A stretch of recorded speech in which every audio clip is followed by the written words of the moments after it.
Professor Arun Kumar जो अर्थशास्त्री हैं, अंशुल अभिजीत प्रवक्ता कांग्रेस के और डॉक्टर अशोक सिन्हा बीजेपी नेता। डॉक्टर अशोक सिन्हा, नोटबंदी के खिलाफ अब बीजेपी के अंदर से ही आवाजें उठने लगी हैं, ऐसा मानना है विपक्ष का। सुशील मोदी के आज के बयान को आप कैसे देखते हैं? सुशील जी का जो बयान है आज राज्यसभा में, बहुत रैशनल उन्होंने अपना ओपिनियन दिया है। और कहां से विपक्ष ये सोच रहा है कि नोटबंदी के खिलाफ ये बात हो गई। उन्होंने एक प्रैक्टिकल अप्रोच लेने की बात कही है आज के संदर्भ में कि जो 2000 के नोट्स हैं उसको फेज्ड मैनर में लोगों को मौका देकर ताकि उसको वो रिटर्न कर सकें और उसको फेज आउट करें, चूंकि सर्कुलेशन में है नहीं। अब करीब करीब 2000 का जो नोट है वो सर्कुलेशन से करीब करीब गायब हो गया है। 500 के नोट जैसे 35%। तो वो नोट वैध है या वो नोट नहीं वैध है, वही तो वो कह रहे हैं कि सरकार को इसके ऊपर स्थिति को स्पष्ट करना चाहिए कि है क्या मामला, इसके ऊपर सफाई नहीं है।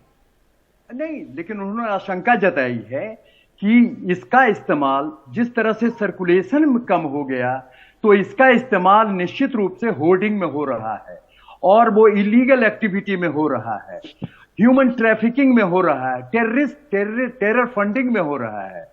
तो ये तो क्लियर एक सजेशन है आज के। डॉक्टर सिन्हा, क्या उससे ये क्लियर नहीं कि नोटबंदी का जो उद्देश्य था वो तमाम उद्देश्य पूरे नहीं हुए? क्योंकि टेरर फंडिंग में ये मेन मकसद था कि करप्शन खत्म हो, टेरर फंडिंग में जो पैसे इस्तेमाल हो रहे हैं उन सबको निरस्त कर दिया जाए। पर अब ये 2000 का नोट जो 1000 को बंद करके लाया गया वो इन्हीं सब चीजों में इस्तेमाल हो रहा है। तो ये नोटबंदी के औचित्य पे सवाल उठाता है या नहीं? ये कहां औचित्य पे सवाल उठा रहा है?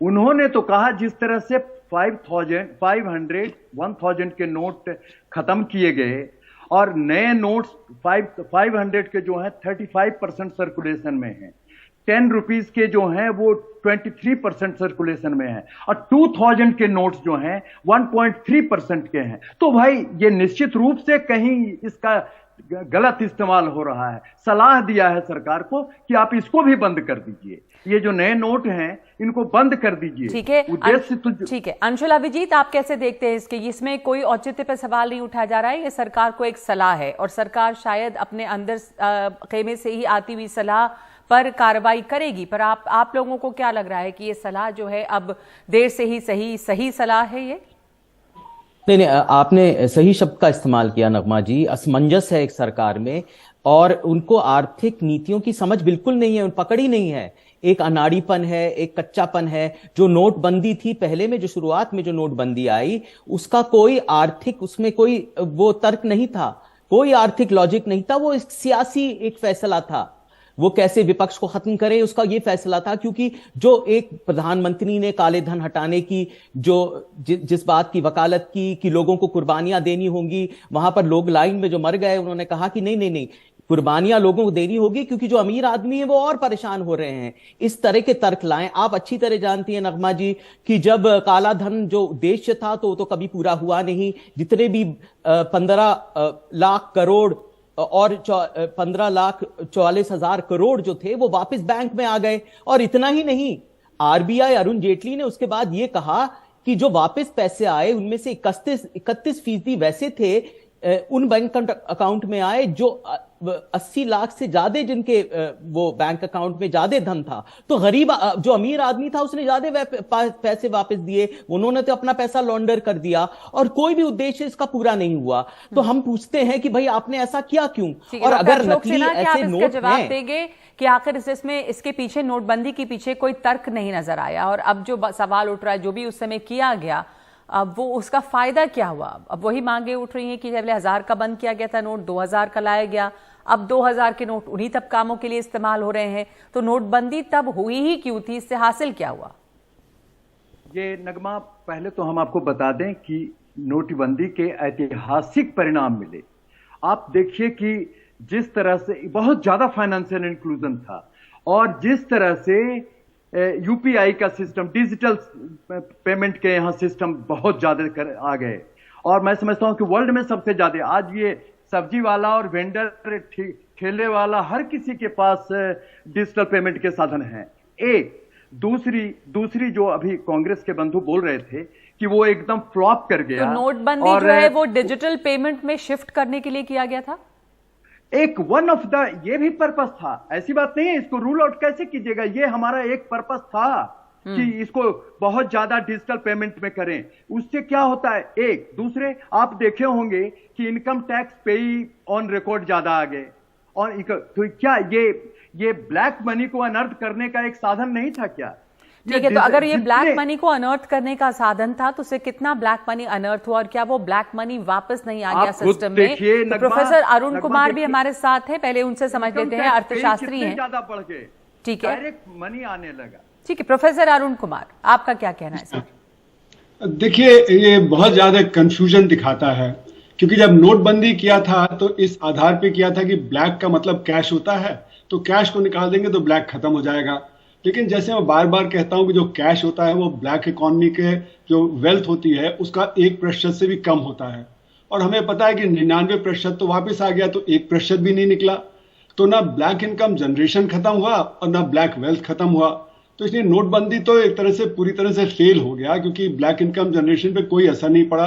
ब्लैक इनकम जनरेशन हो रहा है, और अगर सुशील मोदी जी कह रहे हैं कि 2000 रुपए का नोट का ब्लैक जनरेट करने के लिए इस्तेमाल हो रहा है, तो फिर वो प्रूव कर रहे हैं कि जो नोटबंदी का असर हुआ नहीं ब्लैक इकोनॉमी पे।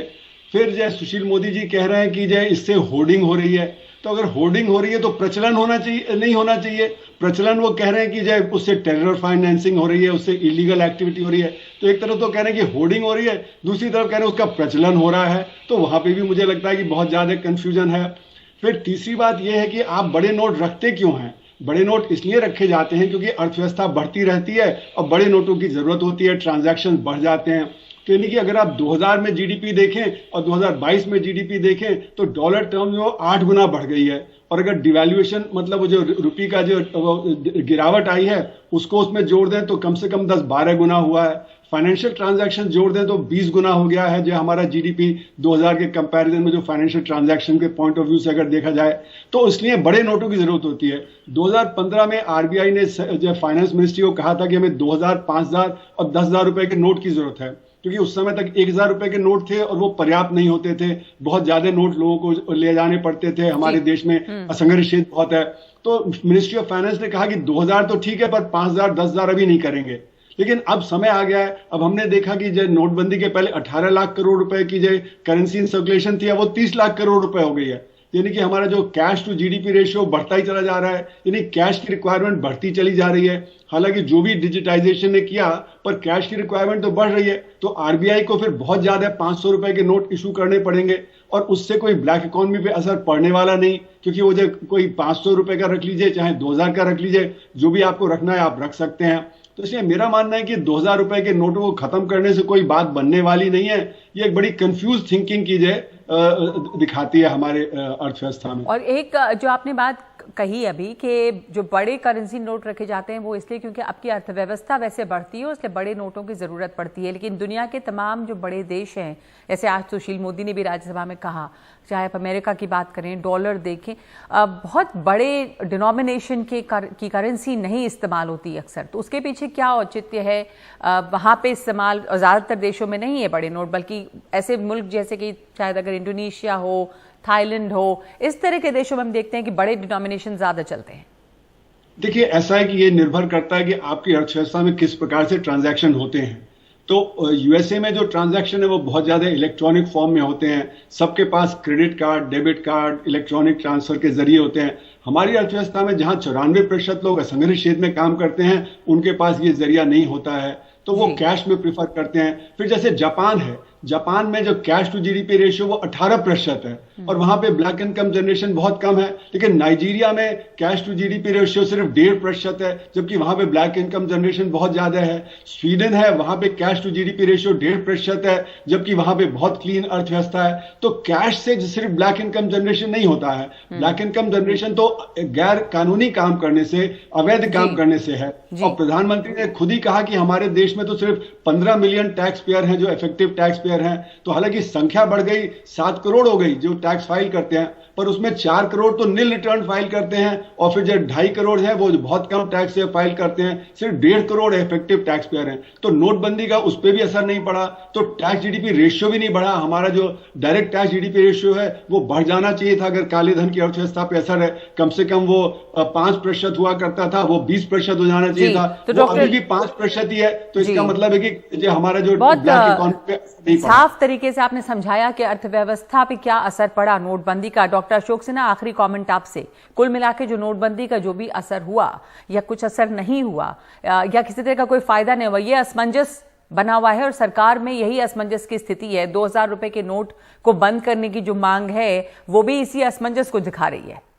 नहीं, ये असमंजस की दिखाने, ये तो क्लियर कट एक थिंकिंग है कि जिस नोट के सर्कुलेशन कम हो, डेमोक्रेटिक कंट्री है, जिस नोट के सर्कुलेशन कम हो, ट्रांसपेरेंसी होनी चाहिए, तो उसका इस्तेमाल निश्चित रूप से कहीं होर्डिंग में हो रहा है। ये तो गिवन है कि होर्डिंग में हो रही है। जब होर्डिंग में जब हो रही है तो इसका मतलब यह है कि देयर इज एवरी पॉसिबिलिटी कि उसका टेरर फंडिंग में भी इस्तेमाल हो या इलीगल एक्टिविटीज में हो। इसलिए तो कुल मिला के वही बातें हैं कि हो सकता है कि ये हो रहा हो, इसलिए अब ये नोट बंद कर दिया जाए। तो क्लियर थिंकिंग नहीं है, ये कह रहे थे अंशुल अभिजीत भी और प्रोफेसर अरुण कुमार भी, कि उस वक्त उसका जो नोटबंदी थी उसका औचित्य क्या था, उसका क्या फायदा हुआ अर्थव्यवस्था पर। जहां तक टैक्स पेयर्स की बात है, उन्होंने समझाया कि टैक्स पेयर्स इफेक्टिवली कितने बढ़े हैं, वो बढ़े नहीं ज्यादा। तो बहरहाल ये सवाल जो है बीजेपी के अंदर से भी उठा है, तो इसके ऊपर शायद कुछ क्लैरिटी आए आने वाले दिनों में। धन्यवाद आप तीनों लोगों का हमारे साथ इस चर्चा में शामिल होने के लिए।